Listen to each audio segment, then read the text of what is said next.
Hello everybody and welcome to part 23 of the Star Wars Legends Chronological Review series. Today is going to be somewhat of an odd entry in the series. Of course we're going to be continuing the Knights of the Old Republic comic series as usual, but this upcoming portion of the series crosses over in a way with three other comic series that were in progress at the same time as this one, which were Dark Times, Rebellion, and Legacy. And these comics take place shortly before, during, and long after the era of the original trilogy, respectively. This crossover event is called Vector and leaves a pretty huge impact on each of the four series that it touches with one big through-line story, but it also gives like its own reasonably self-contained story within each series. So because all of those other series take place far in the future compared to the comics that we're covering right now, I won't really be talking about how the events of Vector end up affecting the stories of Darth Vader, Luke Skywalker, and Cole Skywalker. You know, especially because I haven't read those three stories yet, and I'm going to continue them far later into this series. But nonetheless, covering the Knights of the Old Republic Vector storyline should make for a pretty interesting reading experience nonetheless. However, before we get into that, we actually have a quick short story to review before we get into that comic arc, and that is called Interference. It was written by John Jackson Miller, and it was featured on the Hyperspace Fan Club in 2008, and the online Hyperspace Club has been discontinued since 2011, so it's not that hard to find this short story somewhere online. So this story is set a few weeks after the surprise attack by the Mandalorians on the Republic, and is told in the form of a transcript of a transmission from Republic officer Captain Good Valor, who has hacked the Mandalorians' helmet frequency. Good Valor essentially taunts the Mandalorians between each of their battles, bragging about the Republic holding them back during their victories and their superior numbers in industry during their losses. Between broadcasts, we get glimpses of the usual feed from the Mandalorian leaders, paying Good Valor little mind as they order around their troops and get new recruits acquainted with the Mandalorian language. For example, Kui Ogir Olar means it is irrelevant, or alternatively translated, you will bleed a lot if you ask again. Eventually, Good Valor begins to send the Mandalorians warnings about a planet they're about to invade called Zongorlu, which Good Valor says has freakishly dangerous weather and a huge number of Republic ships waiting in orbit. When the Mandalorians do invade, though, they find very nice weather and a couple of abandoned ships so old that the previous Mandalore might have seen them during the last war. As the Mandalorians set up camp on Zongorlu with much less battle than they were anticipating, as well as the recently deserted remains of Good Valor's dinky little forest communications hub, they find themselves pretty bored and perhaps even missing the transmissions of Good Valor. Before too long, however, Good Valor greets them with another message, offering on behalf of the Republic a one-time offer to end all hostilities in exchange for a share of the Republic's taxes.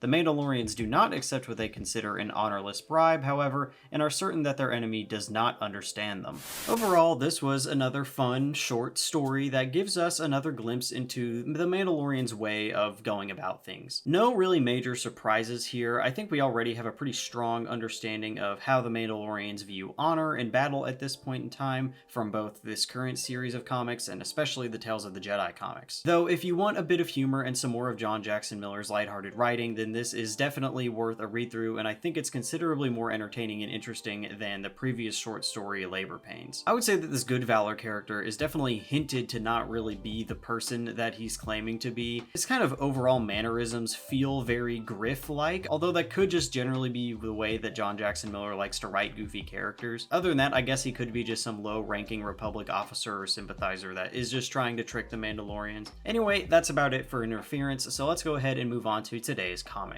As we begin issue 25, we see the Jedi Covenant fighting an army of vicious rat ghouls in the Terrace Undercity. For those who haven't played the KOTOR game, rat ghouls are essentially mindless zombies that form when sentients get infected with the so-named rat ghoul plague. Amidst the fighting, Master Cornelia sees a vision of an unknown man wearing a talisman, bringing an end to, well, everything. When Cornelia asks if this is happening now or in the future, Zane Carrick appears and claims it's happening now, and coming to back him up are Darth Vader, Luke Skywalker, and their descendant, Cole Skywalker. Cornelia and the others snap out of it, bringing themselves back to the present on Coruscant at the memorial for the fallen master Rana Tay. The Covenant identify the talisman worn by the figure in the vision as the Muir Talisman, an artifact once studied by Naga Sadow and fought over by the Sith of ages past. All they really know about it is that it's super old, super powerful, and also super somewhere on Taris. Because Zane showed up in the vision, they predictably believe him to be involved with the talisman. Lucian laments that his Jedi seers don't ever predict any good news. Lucian reveals to the other Masters that this whole time he's been managing a secret team of Jedi Covenant Shadows,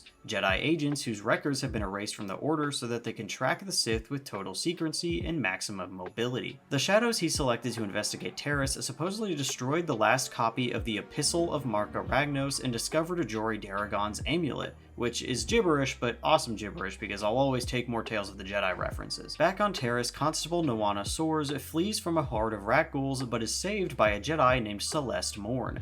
The constable reveals that she was able to shuttle her kids off-world, which is great, but also that she got scratched by a rat ghoul, which is not great. There's no cure for the rat ghoul disease, and just a scratch is enough to get infected, so when the constable transforms, Celeste regrettably strikes her down. Suddenly though, she runs into Zane and Griff, who are also running from their own horde of rat ghouls, though they have far more plot armor. They decide to follow Celeste since she seems to know what she's doing, but they get dropped into the level below when Mandalorians bombard the area. They awaken surrounded, but not seen by Mandalorians, led by a golden armored one named Pulsifer, the former assistant of Dr. Demigul, who finds and recovers the Muir Talisman. Starting issue 26 on the Mando-controlled ice world of Jebel, Pulsifer is coming to drop off his discovery, but his parking privileges have been outranked by Cassus Fett and the real warriors. Pulsifer paces around and sweet-talks the talisman, professing his belief that the Force comes not from people, but from artifacts such as the talisman. Zane, Griff, and Celeste, who sneaked aboard his ship, eavesdrop on him, and Celeste whispers through an air grate to convince Pulsifer to throw the talisman out of the airlock. Though he doesn't fall for it, the talisman actually begins to move, electrocuting Pulsifer and killing another Mandalorian. The ship lands on Jebel and our trio gets captured, but the Mandalorians mistake them for prisoners extracted from Taris.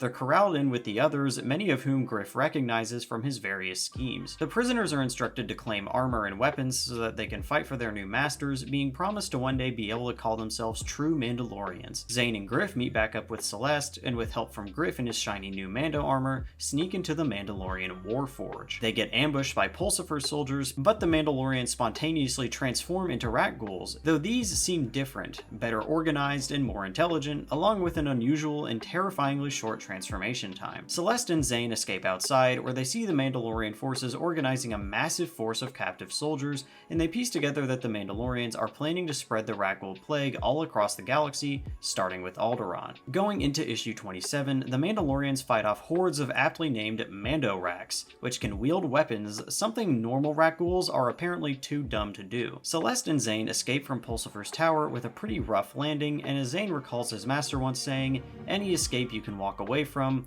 wasn't planned by Zane Carrick." Once the two recover, they discuss Zane's past a little bit. Celeste has known exactly who Zane is this whole time and what he was accused of, but was too busy fighting rat ghouls and Mandalorians to really address it. After Zane explains his side of the story, Celeste asks him if maybe the Masters, the Jedi Covenant, think they're doing the right thing for everyone. Zane, though, says that his life was trouble enough as it was without them trying to frame him for murder. As the two run to a communications dome to warn the Republic of the coming invasion, he also wonders how she knew the Masters called themselves a Covenant. Across the compound, Griff has snuck onto a Mando-Rak-infested data center to look for Lucian's baking information, which is classic Griff. Instead, though, he finds Lucian's report on the Muir Talisman, finding that it was reportedly made by an ancient Sith Lord and is the cause for the sudden rat ghoul plague. The report also mentions that Celeste Morn is one of Lucian's secret shadow agents. Out at the communications dome, Celeste contacts Lucian, and Lucian orders her to kill Zane. Celeste has doubts though, but Lucian assures her that it's the right thing to do, reminding her of her family who was lost on Ossus during the Sith War. She can't bring herself to do it right then though, and Zane uses the time to call Cassus Fett and warn him about the rat ghoul invasion. Fett asks Zane why a Republic renegade would warn him about such a threat, to which Zane responds that the Mandalorians are people too, once again proving that he's probably one of the most Jedi to have ever done it. Soon enough though, Zane gets captured by Pulsifer's Mando-Raks, and Pulsifer reveals that he wants to use other Sith artifacts attacks on Zane to control him and command his new army. The talisman, however, detaches from Pulsifer and slithers towards Zane just as Celeste enters to free him. Zane wonders if he can use the talisman himself to stop the Rakghoul attack, but Griff arrives to warn Zane to do anything but exactly that. Recognizing the talisman is attracted to Jedi, Celeste takes it and has a vision of the ancient Sith Lord Karnus. Finishing up with issue 28, Celeste seems to have been fully consumed by the Sith power and has taken command of the Mando Rak army, much to Zane's shock. Though Zane naively tries to get her to escape at first, she reveals her cruelty and explains that the Rakghouls directly created by the talisman can call upon the people they once were for their skills in battle,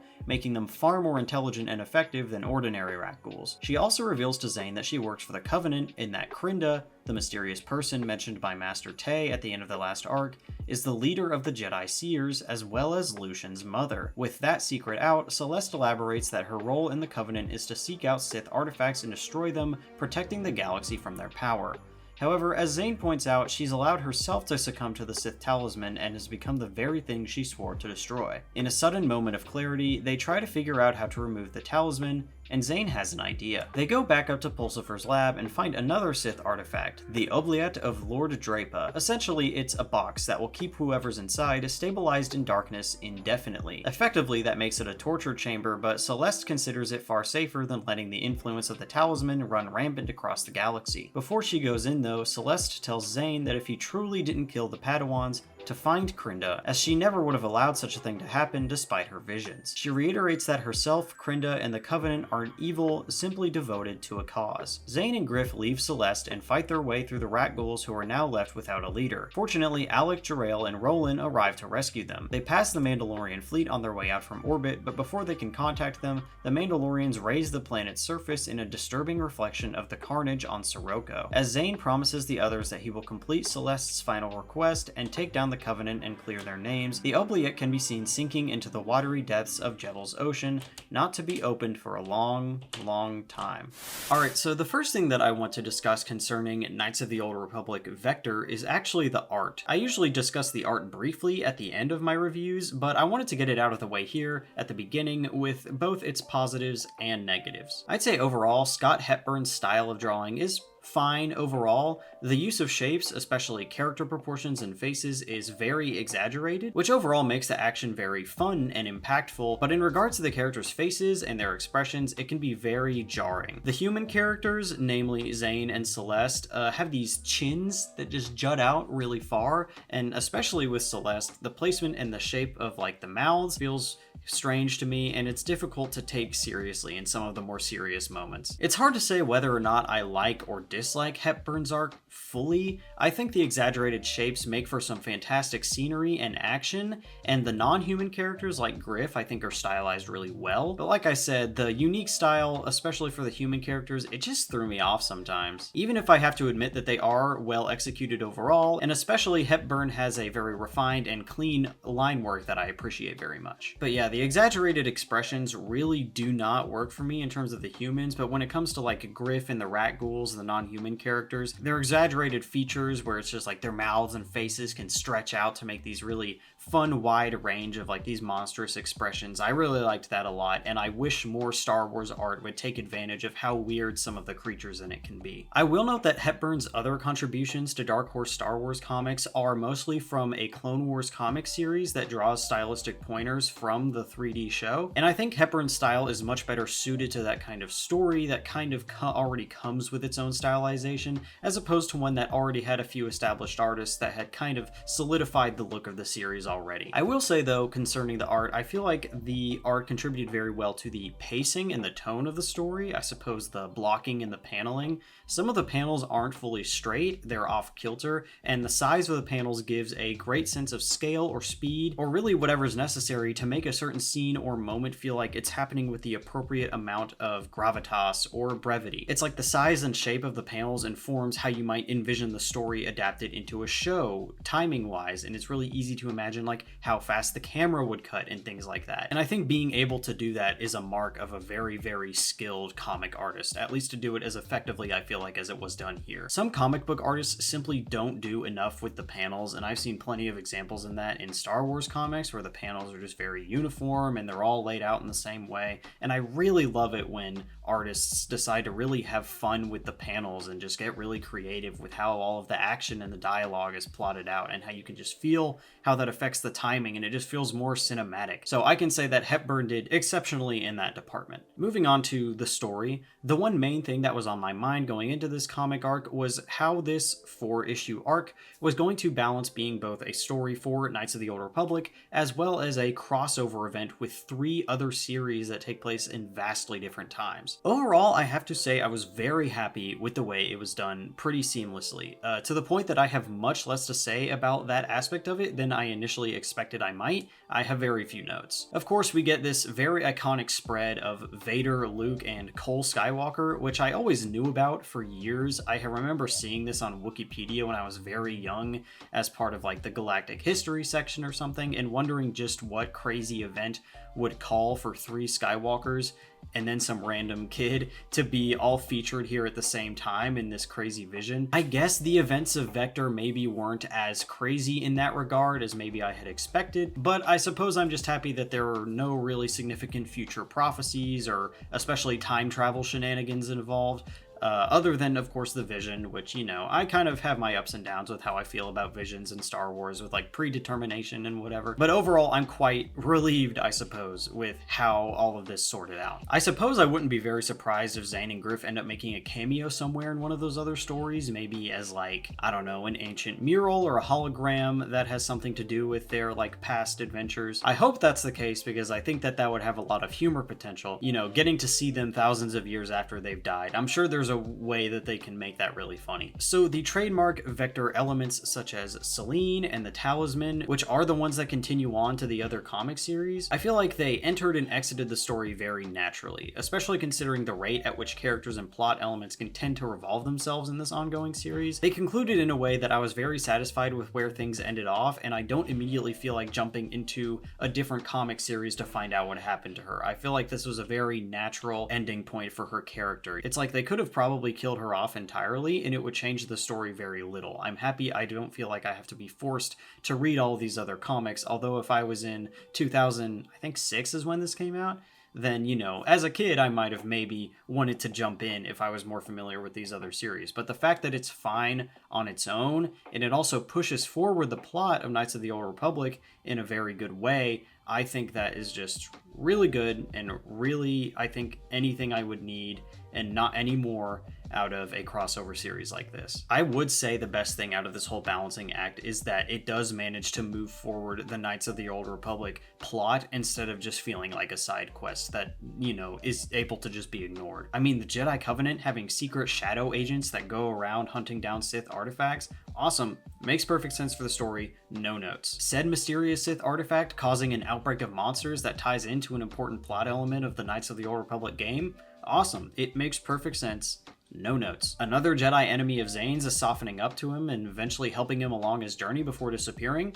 Awesome. Makes perfect sense. No notes. Overall, I think that my thoughts surrounding this 4-issue Vector arc surround the fact that this was just a reasonably entertaining, self-contained story that didn't cause any kind of frustrations or even continuity issues that I was anticipating such a wide-reaching crossover event might have. It doesn't mean I liked everything about the story, though. I feel like Zane and Griff are even more kind of goofy and laid back and ridiculous than they usually are. Not enough to really strain my suspension of disbelief. This is Star Wars after all. Zane and Griff are constantly barely escaping unscathed from one insane battle or another. But I found it a little irritating that they were constantly just stumbling from one thing to the next. It kind of felt like you could see the writer writing this down, and some things were just kind of convenient. You know, they were getting chased by rat ghouls until someone saved them, getting chased by Mandalorians until someone saved them. There weren't really any consequences here. This felt like somehow a very low-stakes adventure, despite the crazy stuff that the Talisman had threatened. I know I said it didn't feel like a side quest, but now that I think about it, had them having the Talisman and them being this threat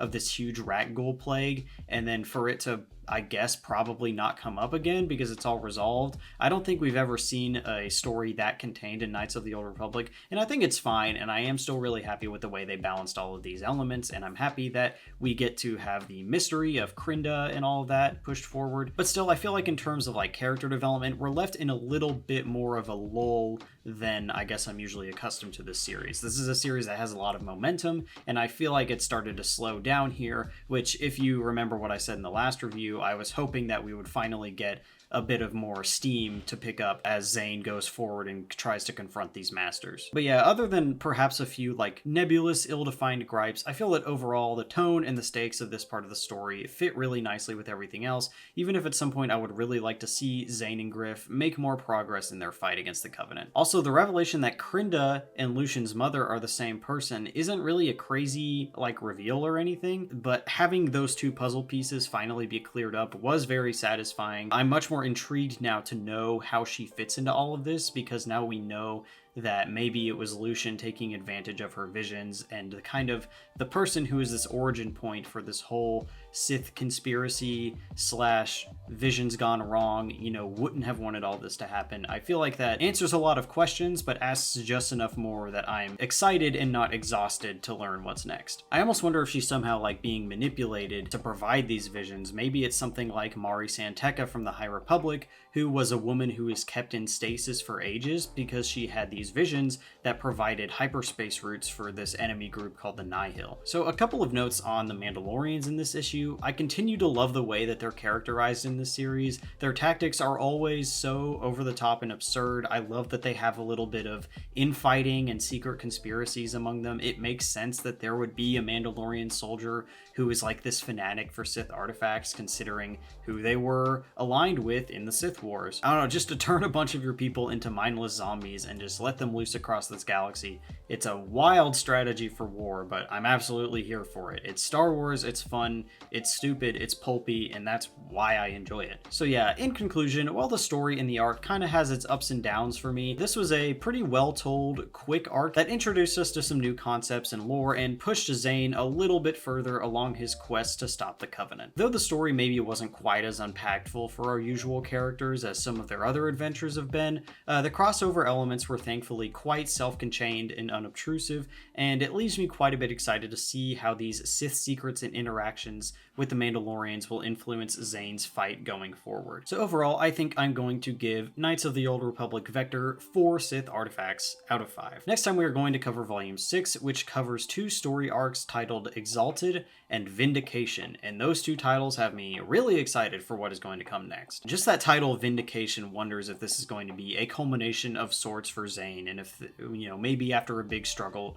there's going to be, he might be going on the up and up a little bit. So I hope you're looking forward to that as much as I am, and until next time, may the Force be with you, always.